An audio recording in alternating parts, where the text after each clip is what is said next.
Levítico, capítulo 14.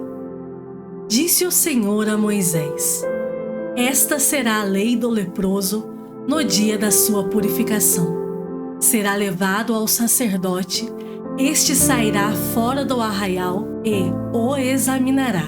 Se a praga da lepra do leproso está curada, então o sacerdote ordenará que se tomem, para aquele que se houver de purificar, 2 aves vivas e limpas, e pau de cedro, e estofo carmesim, e hisopo. Mandará também o sacerdote que se imole uma ave num vaso de barro, sobre águas correntes. Tomará a ave viva, e o pau de cedro, e o estofo carmesim, e o hisopo, e os molhará no sangue da ave que foi imolada sobre as águas correntes.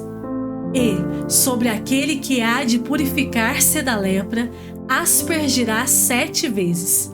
Então o declarará limpo e soltará a ave viva para o campo aberto. Aquele que tem de se purificar, lavará as vestes, rapará todo o seu pelo, banhar-se-á com água e será limpo. Depois entrará no arraial, porém ficará fora da sua tenda por 7 dias. Ao 7º dia, rapará todo o seu cabelo, a cabeça, a barba e as sobrancelhas. Rapará todo o pelo, lavará as suas vestes, banhará o corpo com água e será limpo. No 8º dia, tomará 2 cordeiros sem defeito, uma cordeira sem defeito de 1 ano e 3 dízimas de 1 efa de flor de farinha, para oferta de manjares, amassada com azeite, e separadamente 1 cestário de azeite. E o sacerdote que faz a purificação apresentará ao homem que houver de purificar-se essas coisas diante do Senhor, à porta da tenda da congregação. Tomará 1 dos cordeiros e o oferecerá por oferta pela culpa, e o cestário de azeite, e os moverá por oferta movida perante o Senhor. Então imolará o cordeiro no lugar em que se imola a oferta pelo pecado e o holocausto, no lugar santo, porque quer a oferta pela culpa como a oferta pelo pecado são para o sacerdote, são coisas santíssimas. O sacerdote tomará do sangue da oferta pela culpa e o porá sobre a ponta da orelha direita daquele que tem de purificar-se, e sobre o polegar da sua mão direita, e sobre o polegar do seu pé direito. Também tomará do cestário de azeite e o derramará na palma da própria mão esquerda. Molhará o dedo direito no azeite que está na mão esquerda, e daquele azeite aspergirá com o dedo 7 vezes perante o Senhor. Do restante do azeite que está na mão, o sacerdote porá sobre a ponta da orelha direita daquele que tem de purificar-se, e sobre o polegar da sua mão direita, e sobre o polegar do seu pé direito, em cima do sangue da oferta pela culpa. O restante do azeite que está na mão do sacerdote pô-lo-á sobre a cabeça daquele que tem de purificar-se. Assim, o sacerdote fará expiação por ele perante o Senhor. Então, o sacerdote fará a oferta pelo pecado e fará expiação por aquele que tem de purificar-se da sua imundícia. Depois, imolará o holocausto e o oferecerá com a oferta de manjares sobre o altar. Assim, o sacerdote fará expiação pelo homem e este será limpo. Se for pobre e as suas posses não lhe permitirem trazer tanto, tomará 1 cordeiro para oferta pela culpa, como oferta movida, para fazer expiação por ele, e a dízima de 1 efa de flor de farinha, amassada com azeite, para oferta de manjares, e 1 cestário de azeite, 2 rolas ou 2 pombinhos, segundo as suas posses, dos quais um será para oferta pelo pecado e o outro para holocausto.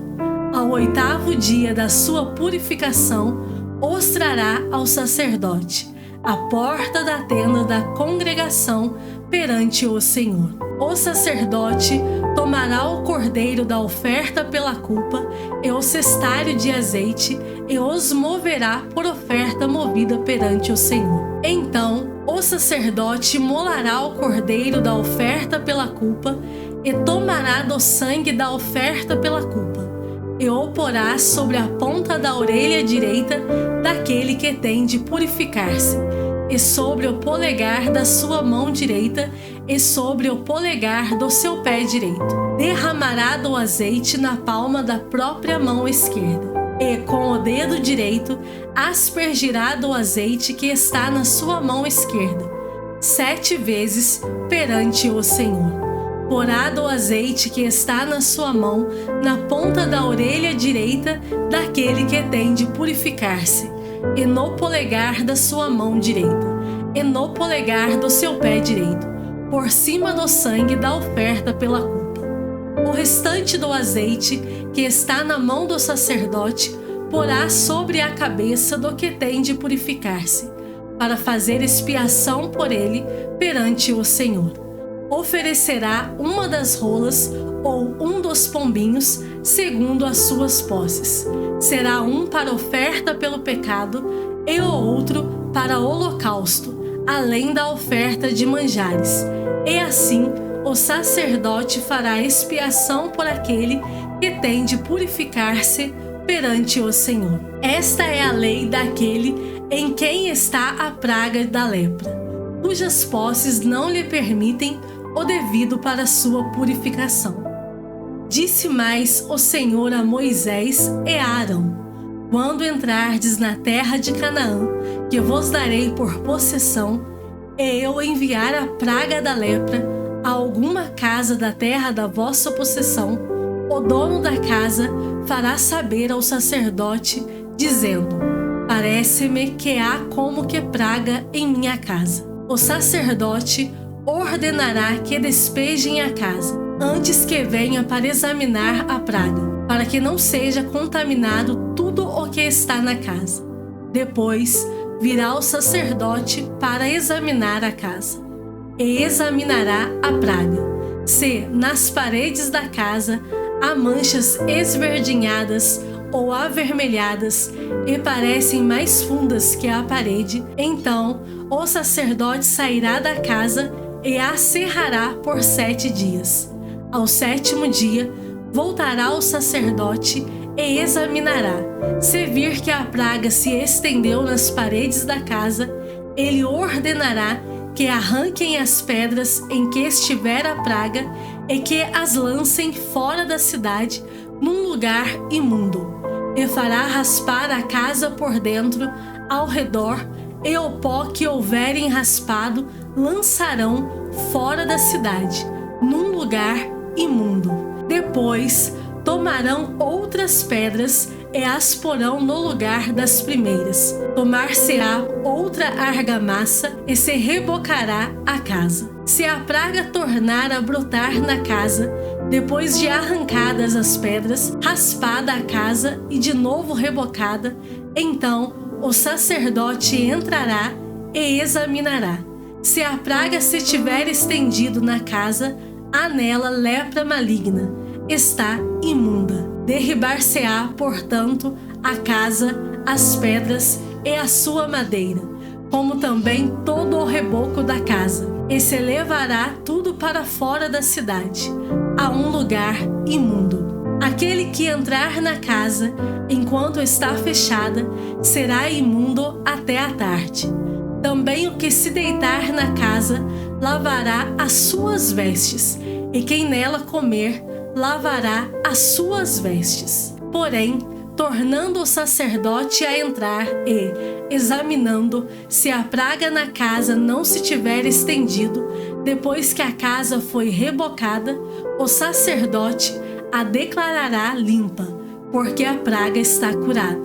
Para purificar a casa, tomará 2 aves e pau de cedro, e estofo carmesim, e isopo. E imolará uma ave num vaso de barro sobre águas correntes. Tomará o pau de cedro, e o isopo, e o estofo carmesim, e a ave viva, e os molhará no sangue da ave imolada e nas águas correntes, e aspergirá a casa 7 vezes. Assim, purificará aquela casa com o sangue da ave, e com as águas correntes, e com a ave viva, e com o pau de cedro, e com o isopo, e com o estofo carmesim. Então soltará a ave viva para fora da cidade, para o campo aberto. Assim fará expiação pela casa e será limpa. Esta é a lei de toda sorte de praga de lepra, e de tinha, e da lepra das vestes, e das casas, e da inchação, e da pústula, e das manchas lustrosas, para ensinar quando qualquer coisa é limpa ou imunda. Esta é a lei da lepra. Salmos de número 53. Diz o insensato no seu coração: não há Deus. Corrompem-se e praticam iniquidade. Já não há quem faça o bem. Do céu olha Deus para os filhos dos homens, para ver se há quem entenda, se há quem busque a Deus. Todos se extraviaram e juntamente se corromperam. Não há quem faça o bem, não há nem sequer um. Acaso não entendem os obreiros da iniquidade? Esses que devoram o meu povo como quem come pão? Eles não invocam a Deus. Tomam-se de grande pavor, onde não há a quem temer, porque Deus dispersa os ossos daquele que te sitia. Tu os envergonhas, porque Deus os rejeita. Quem me dera que de Sião viesse já o livramento de Israel. Quando Deus restaurar a sorte do seu povo, então exultará Jacó, e Israel se alegrará. Lucas, capítulo 17. Disse Jesus a seus discípulos: é inevitável que venham escândalos, mas ai do homem pelo qual eles vêm. Melhor fora que se lhe pendurasse ao pescoço uma pedra de moinho e fosse atirado no mar, do que fazer tropeçar a um destes pequeninos. Acautelai-vos. Se teu irmão pecar contra ti, repreende-o. Se ele se arrepender, perdoa-lhe. Se por 7 vezes no dia pecar contra ti e 7 vezes vier ter contigo, dizendo: estou arrependido, perdoa-lhe. Então disseram os apóstolos ao Senhor: aumenta-nos a fé. Respondeu-lhes o Senhor: se tiverdes fé como um grão de mostarda, direis a esta amoreira: arranca-te e transplanta-te no mar, e ela vos obedecerá. Qual de vós, tendo um servo ocupado na lavoura ou em guardar o gado, lhe dirá quando ele voltar do campo: vem já e põe-te à mesa? E que antes não lhe diga: prepara-me a ceia, cinge-te e serve-me, enquanto eu como e bebo. Depois comerás tu e beberás? Porventura terá de agradecer ao servo, porque este fez o que lhe havia ordenado? Assim também vós, depois de haverdes feito quanto vos foi ordenado, dizei: somos servos inúteis, porque fizemos apenas o que devíamos fazer. De caminho para Jerusalém, passava Jesus pelo meio de Samaria e da Galileia. Ao entrar numa aldeia, saíram-lhe ao encontro 10 leprosos, que ficaram de longe e lhe gritaram, dizendo: Jesus, Mestre, compadece-te de nós. Ao vê-los, disse-lhes Jesus: ide e mostrai-vos aos sacerdotes. Aconteceu que, indo eles, foram purificados. Um dos 10, vendo que fora curado, voltou, dando glória a Deus em alta voz, e prostrou-se com o rosto em terra aos pés de Jesus, agradecendo-lhe, e este era samaritano. Então Jesus lhe perguntou: não eram 10 os que foram curados? Onde estão os 9? Não houve, porventura, quem voltasse para dar glória a Deus, senão este estrangeiro? E disse-lhe: levanta-te e vai, a tua fé te salvou. Interrogado pelos fariseus sobre quando viria o reino de Deus, Jesus lhes respondeu: não vem o reino de Deus com visível aparência, nem dirão: ei-lo aqui ou lá está, porque o reino de Deus está dentro de vós. A seguir, dirigiu-se aos discípulos: virá o tempo em que desejareis ver um dos dias do Filho do Homem, e não o vereis. E vos dirão: ei-lo aqui, ou lá está. Não vades nem os sigais. Porque assim como o relâmpago, fuzilando, brilha de uma a outra extremidade do céu, assim será no seu dia o Filho do Homem. Mas importa que primeiro ele padeça muitas coisas e seja rejeitado por esta geração. Assim como foi nos dias de Noé, será também nos dias do Filho do Homem. Comiam, bebiam, casavam e davam-se em casamento, até o dia em que Noé entrou na arca e veio o dilúvio e destruiu a todos. O mesmo aconteceu nos dias de Ló. Comiam, bebiam, compravam, vendiam, plantavam e edificavam. Mas, no dia em que Ló saiu de Sodoma, choveu do céu fogo e enxofre e destruiu a todos. Assim será no dia em que o Filho do Homem se manifestar. Naquele dia, quem estiver no eirado e tiver os seus bens em casa, não desça para tirá-los. E de igual modo, quem estiver no campo, não volte para trás. Lembrai-vos da mulher de Ló. Quem quiser preservar a sua vida, perdê-la-á, e quem a perder de fato, a salvará. Digo-vos que, naquela noite, 2 estarão numa cama, um será tomado e deixado o outro. 2 mulheres estarão juntas moendo, uma será tomada e deixada a outra. 2 estarão no campo, um será tomado e o outro deixado. Então lhe perguntaram: onde será isso, Senhor? Respondeu-lhes: onde estiver o corpo, aí se ajuntarão também os abutres.